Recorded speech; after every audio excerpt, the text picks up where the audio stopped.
Dunia ini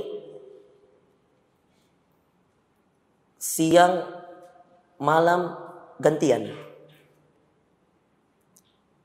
Dunia ini kaya miskin relatif. Tergantung siapa yang melihat. Kalau yang melihat adalah orang yang obsesinya, targetnya, tujuannya adalah dunia, maka dia akan merasa bahwa yang kaya ini bahagia hidupnya.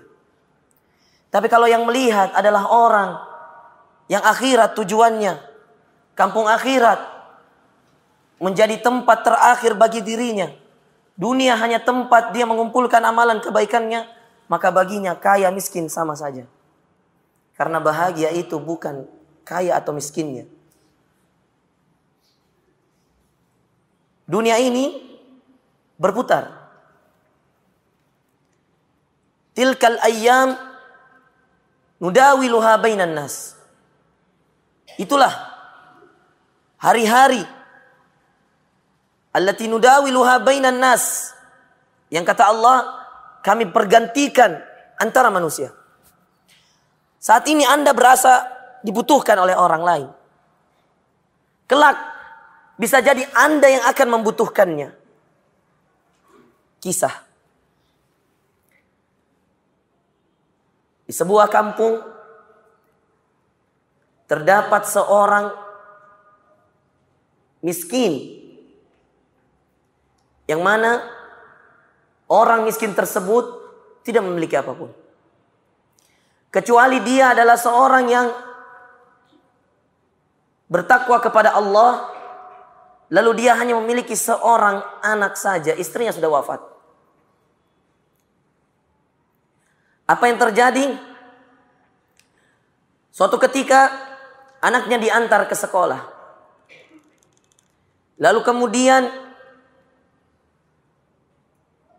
orang tersebut, ayahnya, berangkat ke sebuah kantor yang besar, yang megah. Namun dia hanyalah seorang security di kantor tersebut. Kantornya besar, kantornya megah. Tapi orang yang miskin tersebut, ayahnya hanyalah seorang penjaga kantor yang megah tersebut. Security, tidak lebih.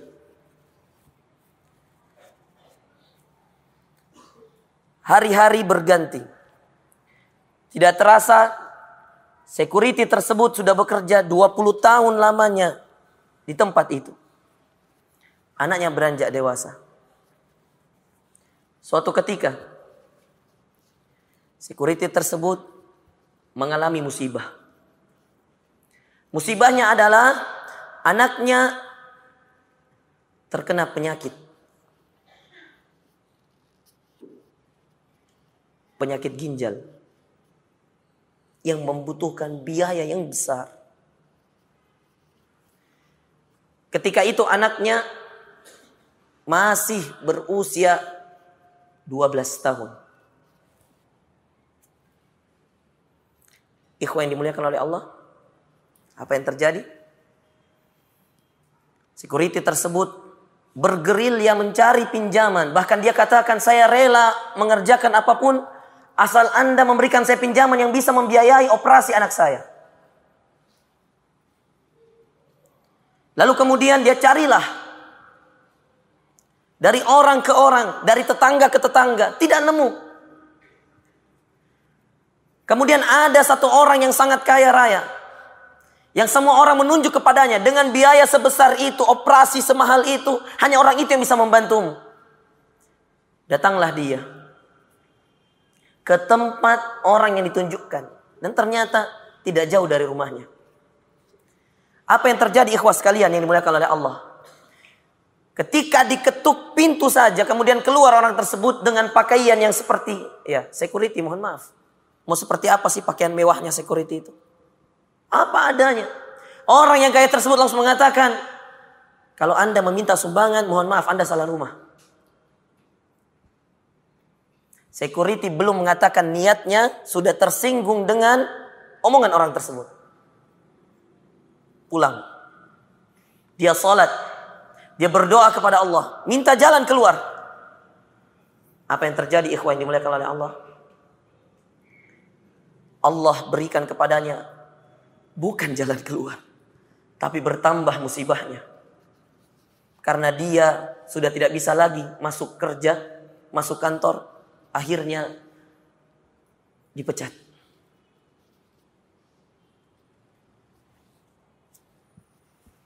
Security pun berpasrah. Siapa lagi yang akan menjaga anaknya di rumah? Istrinya tidak ada. Rumahnya kecil. Siapa yang harus dia bebankan kecuali dirinya sendiri?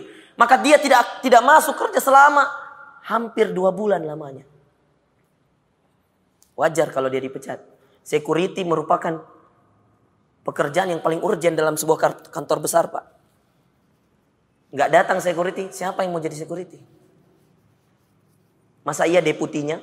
Masa iya manajernya? Kan tidak mungkin. Digantilah dia. Hari berganti ikhwah. Allah Subhanahu wa taala Maha Adil, Maha Bijaksana. Dan Allah akan memberikan jalan keluar pada waktu yang tepat. Hingga saatnya security tersebut ke masjid. Setelah di masjid dia membaca Al-Quran. Ternyata bacaan Al-Qurannya suaranya indah. Terdengarlah oleh salah seorang yang juga kebetulan lagi sandar-sandar di pojok masjid. Dihampirilah security tersebut. Singkat cerita dia ungkapkan masalahnya. Lalu kemudian kata orang tersebut, di mana posisi rumahnya? Dijelaskan. Besoknya orang tersebut datang dengan ambulans. Lalu kemudian ambulans tersebut mengetuk rumah security tadi. Lalu security keluar dan ada surat bahwasanya anaknya harus dibawa ke rumah sakit. Dan rumah sakit itu adalah rumah sakit terbesar di negeri itu. Terbesar, termahal pula. Dibawalah. Bingung security. Anak saya mau bayar pakai apa? Sengaja anak saya taruh di rumah ini karena saya tidak punya uang. Tapi ini surat, Pak. Langsung dari atasan. Kami hanya menjalankan tugas. Dibawa ikhwah. Hingga sampai di rumah sakit, dioperasi anaknya. Diinapkan 1 minggu lamanya. Dan antum tahu ya, operasi ginjal itu tidak murah. Plus inap di rumah sakit termewah di negeri itu. Security hanya bisa berdoa, sholat, mengaji, berdoa, sholat, mengaji, dan seterusnya. Hingga kemudian selesailah anaknya dan sembuh. Lalu kemudian security tersebut diantarkan pulang. Security masih meraba-raba siapa kira-kira orang sebaik ini. Hingga suatu saat, keesokan harinya, datang lagi sebuah surat. Kali ini bukan ke rumah sakit, akhi. Kali ini suratnya langsung ke sebuah hotel apartemen. Dibongkingkan kamar di hotel termewah di negeri tersebut. Apa yang terjadi? Sampainya di hotel karena namanya security, boro-boro masuk hotel, penasaran. Dia hanya memperlihatkan surat bookingan hotel tersebut. Sampai di hotel diarahkanlah oleh security juga. Security ketemu security. Tapi security yang di hotel ini tidak tahu kalau di ini security di kantornya. Sampai di sana, antum tahu pertemuan sesaat bisa berbekas seumur hidup hanya karena taufik dan hidayah dari Allah. Dijelaskanlah, ternyata orang yang mengundangnya ke hotel adalah orang yang ketemu ketika di masjid tadi. Dan antum tahu, ternyata orang yang memiliki rumah sakit tadi juga memiliki hotel tersebut. Lalu kemudian sang pemilik rumah sakit tadi dan sang pemilik hotel tadi mengatakan kepada security ini, saya akan keluar negeri dalam jangka 3 tahun. Saya punya hotel besar seperti ini, mewah seperti ini, tapi saya tidak percaya orang-orang yang ada di dalamnya. Hotel rawan maksiatnya. Saya butuh orang yang jujur seperti Anda, yang punya keimanan di dalam dadanya. Dan saya melihat itu ketika saya di masjid, rumah sakit, tapi saya lebih mempercayakan Anda untuk menjadi pimpinan di hotel ini. Semua fasilitas saya tanggung. Sekolah anak Anda, fasilitas mulai dari rumah, mobil, semuanya. Saya juga punya villa di sana, semuanya saya kasihkan ke Anda. Anda cuma punya satu syarat. Syaratnya adalah hanya Anda yang boleh tahu kejadian ini. Tidak ada orang yang boleh tahu bahwasanya Anda adalah security di suatu tempat yang kemudian anak Anda sakit, yang kemudian Anda tidak punya biaya, lalu kemudian anak Anda sudah 2 bulan tidak dibawa ke rumah sakit, lalu kemudian saya yang biayai anak Anda. Tidak ada yang boleh tahu cerita ini kecuali saya dan kamu. Lalu apa yang terjadi, ikhwah? Security menangis lalu mengatakan, kalau memang engkau mempercayaiku maka baiklah. Terjadilah transaksi antara keduanya. Security langsung dijadikan pimpinan perusahaan di sebuah hotel termegah di negeri tersebut. Rumah sakit termegah, hotel termegah. Punya satu orang, pengusaha minyak. Berangkat dia. Apa yang terjadi? Orang yang paling pertama dipecat di hotel itu adalah orang yang kaya tadi. Yang ketika security itu datang ke rumahnya, mengetuk-ngetuk pintunya, lalu mengatakan, dia keluar lalu dia langsung mengatakan, kalau kamu mencari sumbangan, maka mohon maaf. Ternyata orang itu adalah wakil dari si pemilik hotel. Kenapa dipecat?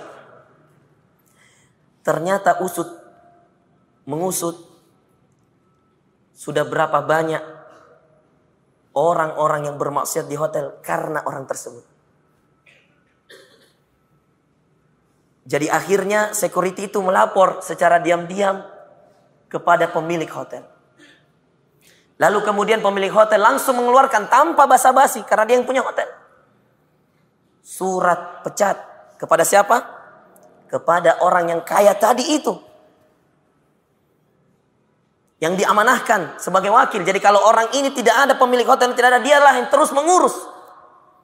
Sehingga akhirnya, ikhwan yang dimuliakan oleh Allah, yang memecat adalah bosnya. Dan kemudian dia merengek-rengek kepada siapa?